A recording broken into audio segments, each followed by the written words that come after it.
Dollar. Dirt and money, no soul. Had to go and get it, ain't no time to kick it. Got a stack and flip for my foes. Dollar. Please tell me you can hear me. Don't turn your back and don't neglect me. Just let me know if you need me. Dollar. Let me watch out for my partners. Keep my money long, get my team strong. Let me run away from my problems. Yo, what's good, original crew, man? We back. More Mr. Ballen. Request a video. We got y'all. Hey, again, I download them, you know what I'm saying, when y'all request them. I might not remember who requested it, but I'll make sure. So, hey, if you requested this one, let us know in the comments, and I will pin your comment to the top of the comments. Be like, hey, thank you for, you know what I'm saying? Yeah. So, I just want to give credit due to credit, you know what I'm saying, for us reacting to those.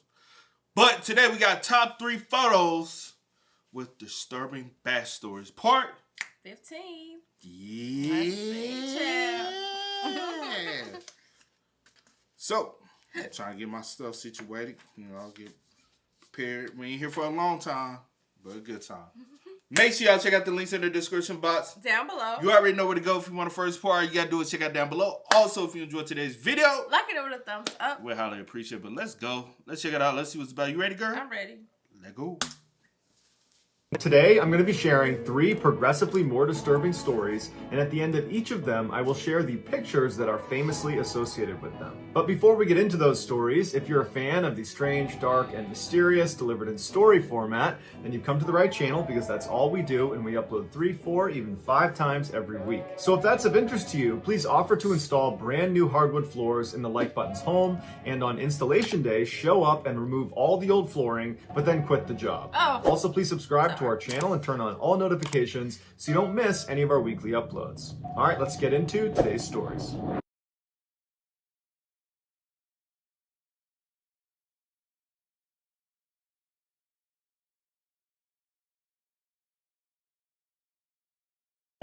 In 1987, 21-year-old Deanna Wild had just separated from her husband, and she was living with her 2 friends, Virginia and BJ McGinnis, who were both 54 years old. On April 2nd of that year, the trio decided to visit Big Sur, which is the very beautiful, but very steep and dangerous section of the Central California coastline. They pulled over at a particular cliff overlooking the water to take some pictures.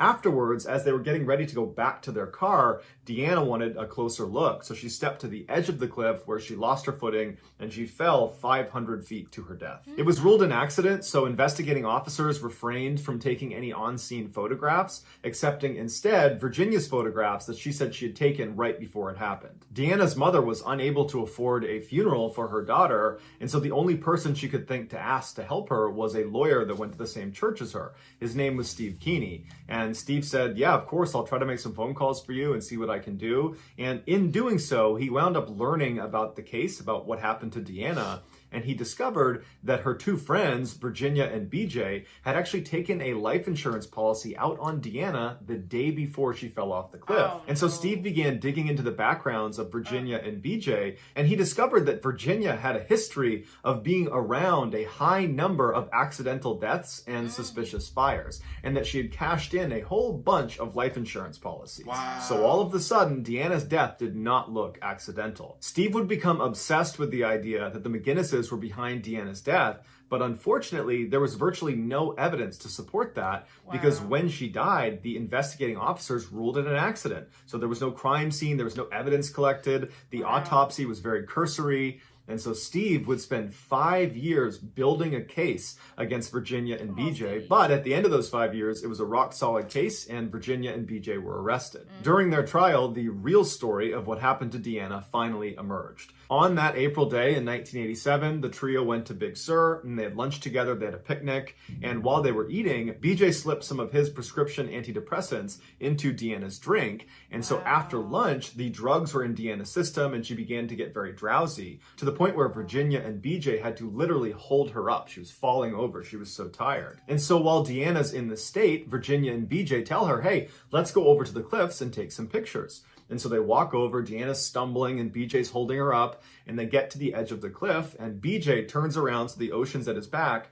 and he's propping up Deanna, and Virginia steps away and she takes their picture. And then right after that picture, BJ, while still holding Deanna, turned around to face the water and kind of carried Deanna right to the edge, and Virginia took one more picture of them facing the water. And then right after that picture was taken, BJ took Deanna and threw her off the cliff. But perhaps the most disturbing part of this case is that as soon as he threw her off, Deanna kind of came to and whipped herself around and managed to grab onto the cliff with her hands. And so she's literally dangling, holding onto this ledge like in the movies, begging to be pulled back up. And Virginia and BJ, instead of helping her back up, picked up rocks and bashed her hands until she fell off the cliff. Ultimately, it would be these last two pictures that Virginia took that got her and BJ convicted of killing Deanna, because these pictures clearly showed Deanna was impaired compared to the earlier pictures on the camera roll. And the only reason these pictures existed is because Virginia wanted a trophy from the killing, because she was actually an uncaught serial killer that went around killing people and cashing in their life insurance policies. One of her victims even included her own 3-year-old daughter. BJ would actually die during his trial. As for Virginia, she was found guilty and sent to jail for life. Here are the final two pictures that Virginia took of Deanna.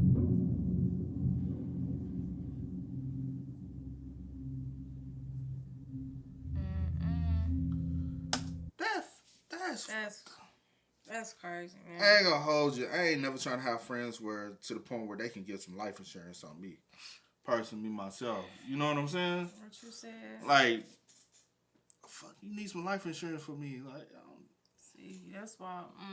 no, nobody needs to be that close to you where they, if it ain't no spouse, kids, parents, you know what I'm saying? Is there a way you can possibly try, like, see if people got life insurance on you? Who all has a life insurance policy? Is there a way? There got to be a way. Like, you can research and see if somebody has life insurance on you. You know what I'm saying? Yeah. Because then you'll be like, why the fuck you got life insurance? But they took it out, what? He said a day? The day before. And the insurance company ain't no antennas raised on y'all end? Because all of a sudden you get life insurance and now she dead. Now I got a cat. You ain't even paid. You ain't even paid nothing. You got paid. That's crazy, man. You just like that crazy. You got nothing. But the fact she did her own 3-year-old child. Her own 3-year-old child. I ain't gonna lie. That's one thing we always talk about is one of the quickest ways to get rich nowadays is life insurance.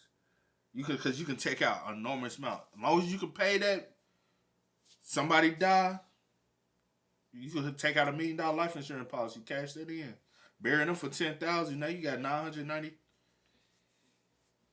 You know what I'm saying? Yeah. It's a get rich quick scheme nowadays. With situations like this, I might just surprised that like no red flags are ever like I said, the insurance should have. Well, not even just that. It's the fact that this particular person is always taking life insurance. Is always cashing in on some type of life insurance policy. These people are coming up deceased some type of way, and it all comes back to you. Like no red flags are ever like that's. I don't know. I guess it's not like. I feel like you shouldn't be able to get life insurance on people if they're not a direct relation to you. Mm-hmm. Like, say for instance, a son, a daughter, like a child or a parental or a sibling. Mm-hmm. Other than that, I don't feel like you should be, or a grandparent. Mm-hmm. Other than that, or a grandchild and vice versa. Yeah. I don't think you should be able to get life insurance on. I'm getting life insurance on my auntie. Now, if you possibly your auntie don't have it, you know what I'm saying? That could be, you know what I'm saying, vice versa, different. Or if your cousin want like that. Like, if you don't have a direct relationship, I don't think you should be able to get life insurance on a friend, somebody working for you, or, you know what I'm saying? Like that. I don't feel like. But then if that's the case, then, like, people that's married won't have one on their spouse. That's not a direct. We're married now, so there's a direct relationship. But, like, relation, because you make it seem like relations as blood. No, I'm saying you like. Name, everybody you name is blood. No. You said brother, sister, or parent. I just figured I ain't have to say spouse here. Well, no. I'm saying. What I'm saying is, in her case, I'm saying there's no way you should be able to have life insurance on a friend or like, oh, this is my coworker, I got life insurance on them. I feel like it depends on the situation. Because I feel like it depends on the situation because you have some people that may not be directly related to you, but they took you in or took care of you. Like, it's like somebody that's like. But then you can show like relation. You can show how we're related. If you're not 100% like a spouse, let me be direct. No, you don't. A spouse or all that I previously named, you need to bring that person in so we can see them and have them sign off on some paperwork to show what relationship do they have with you. Mm-hmm. Because if they don't have a direct relationship with you and they can't come and vouch, no, your insurance is not in void. And I bet you wouldn't been able to do this. You get what I'm saying? Mm-hmm.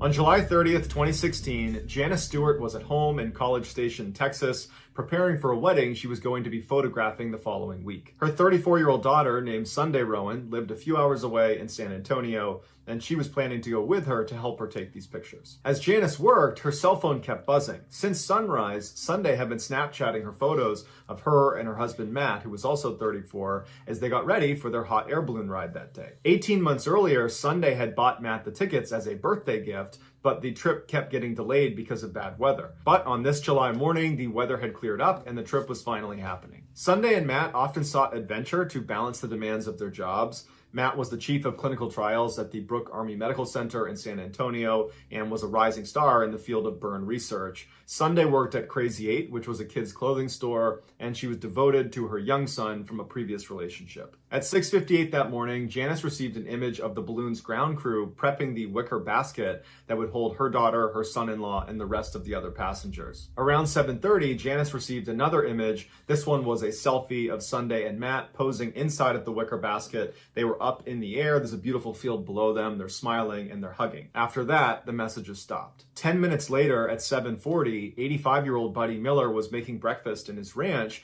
when he heard two loud explosions. The first one actually rattled his house. When he looked out the window, he saw this massive plume of black smoke on another rancher's land off in the distance. Alarmed, he jumped in his pickup truck and raced past his cows to the blaze a half-mile away. Commotion like this rarely occurred in Maxwell, Texas, a quiet rural community about 40 miles south of Austin. At her home just up the road was 66-year-old Margaret Wiley, who heard the explosions too. She said the first one reminded her of the sound her 20-gauge shotgun made. When she stepped onto the porch, she heard the second explosion, and she said it sounded like a loud pop, followed by a whooshing sound, like the sound a gas stove makes when it ignites. When she looked out towards where the sounds had come from, she saw this massive fireball explode in the distance, and she immediately called 911. When Buddy and the other first responders arrived at the scene, they saw this huge fire at the base of a power line tower, and at first they couldn't figure out what was actually burning. They heard the sound of hissing propane tanks and thought maybe it was a tractor or a baler that had caught on fire.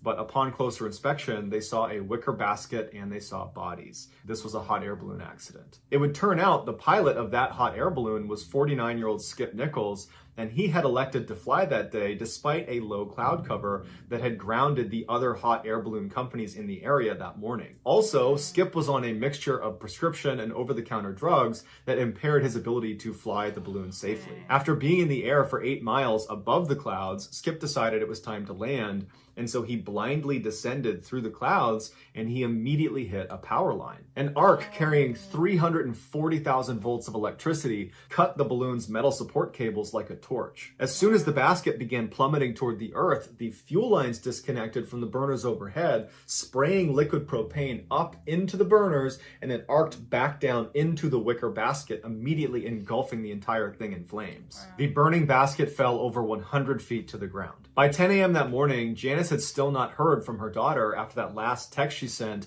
which included the picture of her and Matt, that selfie image up in the balloon. And Janice was concerned that something had gone wrong. So she turned on the TV, and the first thing she sees is hot air balloon crash in Texas, no survivors. And on the screen, she immediately recognized the smiley face that was on the balloon that had crashed because she recognized it from the images her daughter had sent her. Even before she got the official call, she knew instinctively that her daughter and her son-in-law were both gone. Here are the final pictures taken of Sunday, Matt, and the other 14 people who were on board that balloon.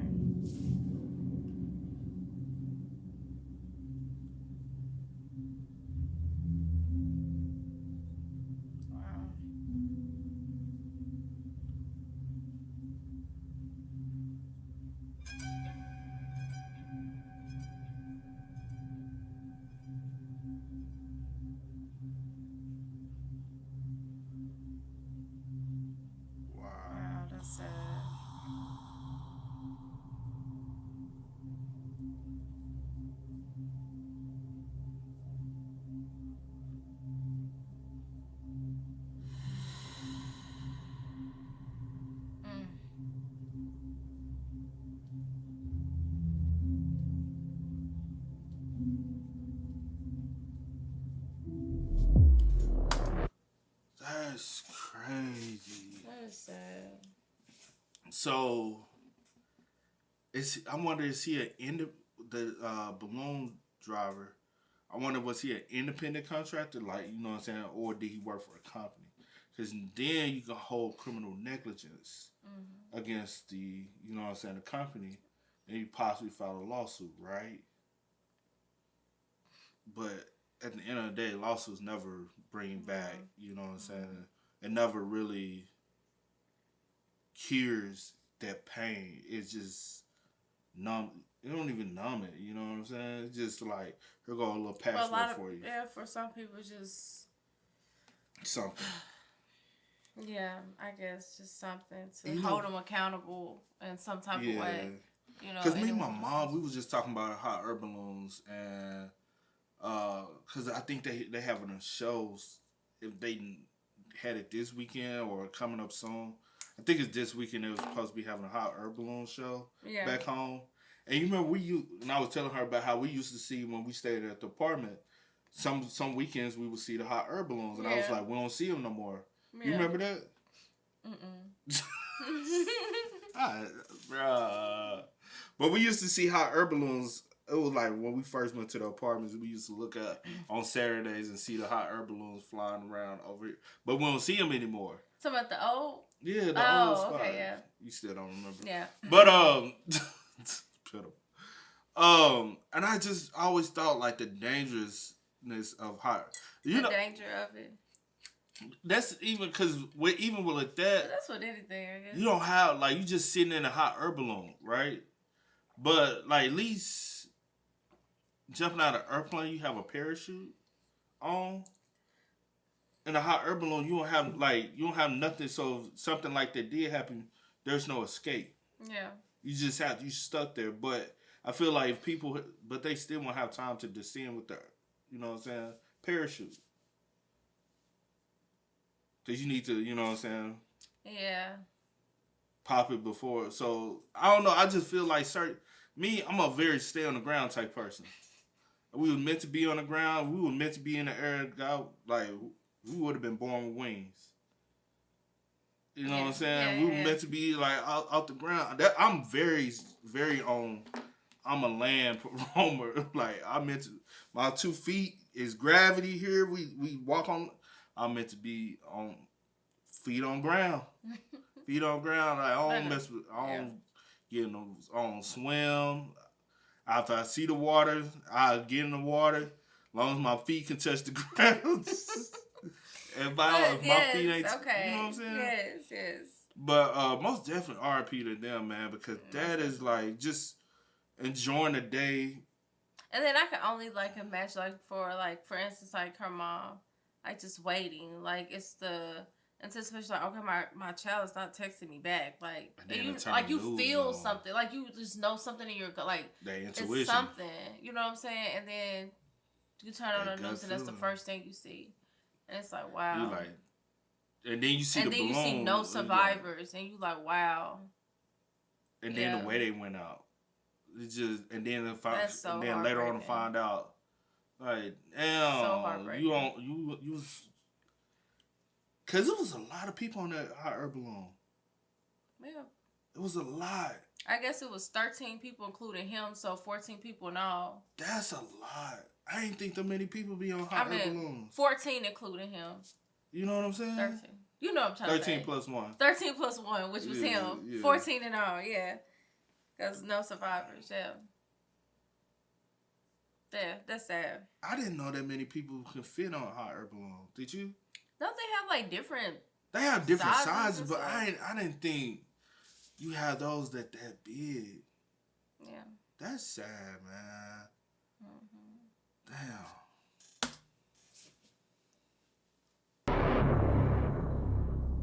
On September 25th, 1978, a Pacific Southwest Airlines Boeing 727 jet airliner entered San Diego airspace. Like all PSA aircraft, Flight 182 had a whimsical black button nose and smiley face painted underneath the cockpit. These so-called grinning birds were synonymous with the company's self-promoting ad campaign about them being the world's friendliest airline. But the airline was often criticized for being too friendly with their super low airfares their kind of comic banter that the captains would employ through the intercom to passengers, and their female flight attendants who wore miniskirts and were instructed to make nice with the male passengers. Because the weather was clear, air traffic control directed Captain McFerrin and First Officer Fox to switch from instrument flight rules to visual flight rules procedures and to begin their final descent. Visual flight rules refers to pilots using their eyes to guide the plane. It's done when they're flying low, the weather's clear, and they can see the ground. At 8:59 a.m. that morning, as PSA Flight 182 descended down to 4,000 feet, air traffic control advised them of a Cessna, which is a small plane, that was ascending in their direction. Fox responded that they saw the Cessna, and so air traffic control came back and said to maintain visual separation. Maintain visual separation meant that despite ground radar-based controllers who could provide vertical and lateral separation criteria, the burden for maintaining separation fell solely on Captain McFerrin and his crew. In layman's terms, air traffic control was telling them, don't lose sight of the Cessna. Inside the Cessna was a flight instructor named Martin Casey and his student, who was a United States Marine named David Boswell. As this little plane ascended, air traffic control informed them that PSA 182, who was right in front of them and slightly above them, they were on their descent. However, they had the Cessna in sight. As a result, the men inside of the Cessna did not take it upon themselves to actively begin looking for this jet. They assumed the pilots of PSA 182, who had them in sight, would avoid them. Back in PSA 182, there seemed to be some confusion in the cockpit.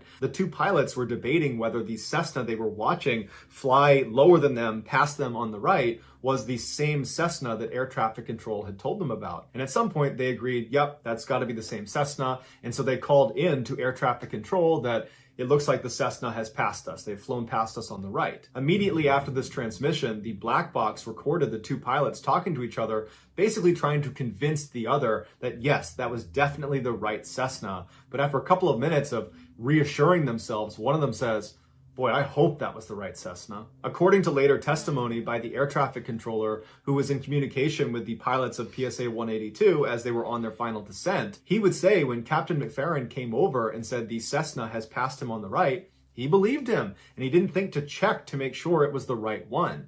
But in reality, the Cessna that McFerrin and Fox had seen was the wrong one. The real Cessna they were supposed to maintain visual separation with, the one containing Casey and Boswell, was still ascending in the direct flight path of PSA 182, except now this Cessna is in 182's blind spot below their nose, so they literally can't see each other. At 9:01 that morning, air traffic control got an alarm that PSA 182 and this Cessna are about to collide, but for some reason the air traffic controller did not alert both aircraft. Instead, this controller only contacted the Cessna and didn't tell them this was a dire situation. They said, hey, there's traffic in your vicinity, but I'm pretty sure it's just PSA 182 and they already see you, so you're fine. So Casey and Boswell inside of the Cessna just continued to ascend. 1 minute later, at 9:02 a.m., PSA 182 flies directly over the Cessna and strikes them with their nose wheel. The Cessna gets hooked by the wheel and flips upside down and gets trapped underneath the right wing of the jet. Seconds later, the Cessna splits in two. The tail section containing David Boswell plummets to the earth like a rag doll. The nose section of the Cessna that contained Martin Casey stayed trapped underneath the right wing for a few seconds before it detonated. Inside of PSA 182, this explosion was deafening, and immediately after it, McFerrin was recorded saying, easy baby, easy baby. Then he asks Fox, what's the damage? And Fox says, it's bad, man, we're hit. Despite trying to keep the plane flying level, it lurched forward into an unrecoverable nosedive, and McFerrin, knowing they were doomed, calmly calls out to air traffic control and says, we're going down. Air traffic responded, okay, we'll have the equipment ready for you. Then the black box recorded the sound of a stall warning inside the cockpit, and as the aircraft streaked at over 300 miles per hour straight towards the ground, McFerrin's last known transmission to air traffic was, this is it, baby. Seconds before impact, McFerrin gave his final command over the intercom, which was, brace yourselves. And then right before the black box cut out, someone in the cabin yelled, I love you, Mom. At 9:03 a.m., PSA 182 slammed nose first into the ground just outside of downtown San Diego in an area called North Park. The resulting explosion of thousands of gallons of jet fuel sent a shockwave that was registered 2 miles away. Almost immediately, firefighters were rushing towards the rising mushroom cloud of black, oily smoke. And many of the first responders that arrived at the crash site in those first few hours were deeply disturbed at what they saw. The bodies that had not been destroyed in the explosion had gotten trapped up in the trees. All told, 144 people were killed in this accident. 135 were from PSA 182, 2 were from the Cessna, and 7 were just unlucky people that were standing on the ground in North Park. Following a 1-year investigation into the midair collision, it was determined that the flight crew of PSA 182 was found to be primarily responsible because there was that moment that was picked up in the black box where the 2 pilots were unsure if the Cessna that passed them was the right one. But instead of calling that into air traffic control and getting confirmation, they blew it off. The morning of the crash, a San Diego photographer was at a press event when he heard the explosion overhead, which was 182 colliding with the Cessna, and he began taking pictures, and he captured these now 2 infamous photos of PSA 182 seconds before they hit the ground.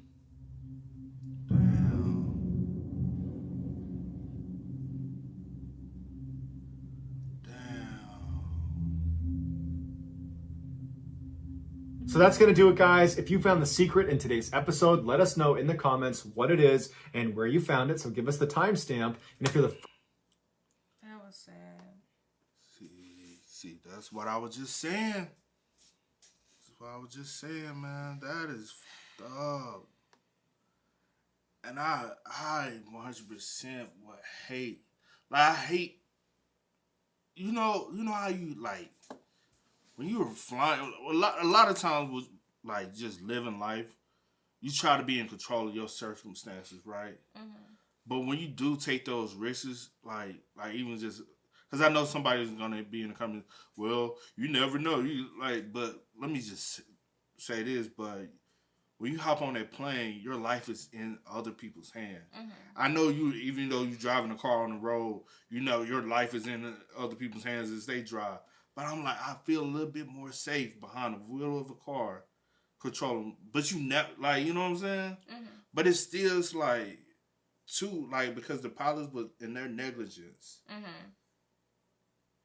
not being on point with what they supposed to be on point with, right? Caused the deaths almost like what, 140 something? What, 44, something like that. That's a lot, bruh. You know what I'm saying? Yeah. Just by abiding by proper protocol. Instead of jumping to conclusions or jumping to the fact that, oh yeah, that was the one. Yeah, just assuming that that's the one, not basically reassuring, confirming that yes, that is the one. We do have clearance, and because with stuff like that, you can't just like brush things off and be like, yeah, we'll go hope for the best. You know what I'm saying? It's a 50-50 No, like, we need to make sure. Because we have so many people's lives in our hands. All those life loss could have been 100% avoided. That did not have to happen. Mm-hmm. If you just pay attention. Because, most of the time when accidents happen, whether it be a car wreck or a plane crash or stuff like that, it's always because somebody was not paying attention to what they supposed to. They're not focused. You know what I'm saying? They're not, like, even like car wrecks. Most of the time when you see a fatality when it comes down to a car wreck, it's one stupid motherfucker who survives is not on their P's and Q's. And the person that's on their P's and Q's is unfortunately the one who always passes. Majority of the times. And it's just be like, whether it be a drunk driver or a distracted driver, you're not on, you know what I'm saying? But in this situation, you got 2 pilots who just, hey, let's check back with the command center and just make sure that there's nothing else is up here. Yeah. And y'all would have been like, oh, okay, let's like, damn, y'all, 2 individuals should have been able to see. Yeah. Like, negligence. Not, man. That's sad, bro. Very much so. All these were sad-ass stories. And then it was already sad that the people that was on the planes and stuff are, lost their lives. But then you have innocent bystanders, just everybody innocent as far, Yeah. But you have these bystanders just out, just enjoying their day. Not knowing, like, hey, today. It's a day. Yeah.